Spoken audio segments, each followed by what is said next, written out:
শুভ সকাল বন্ধুরা। আজকে শ্রাবণ মাসের চতুর্থ সোমবার, মানে শেষ সোমবার। তো আজকের দিনটি আমার কাছে অনেকটাই স্পেশাল, কারণ শিবপুরাণ মতে বলা হয় এই শ্রাবণ মাসে নাকি বাবার জন্মতিথি নামে পরিচিত। আর এই দিনটি আমি একটু বিশেষভাবে পালন করতে চাই।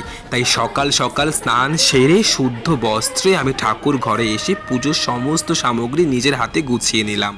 হয়তো অনেক ভুল ত্রুটিও আছে এই পুজোর মধ্যে, হয়তো অনেক নিয়মও আমার জানা নেই।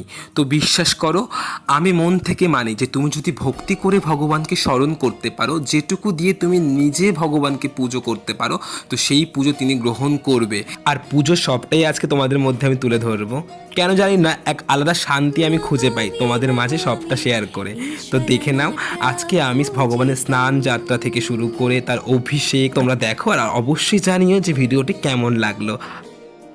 নমামি নমামি ঈশ্বর নাট্য পূজিতম,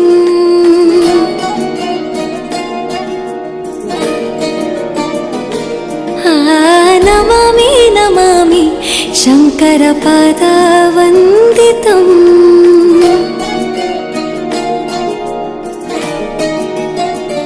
ಗೆಜ್ಜೆಗಳ ನಾದ ತೋಂತನಂ, ಪಾದಗಳ ಕುಣಿತಾಧೀರ್ತನಂ, ಸಂಗೀತ ಸಾಹಿತ್ಯ ಆನಂದ ಆಲಾಪವೇ ತನಧಿರನ ಧಿರನ ತನಧೇ, ರಾಗ ತಾಳ ನಾಟ್ಯಂ ನಟರಾಜ ಸುಂದರ,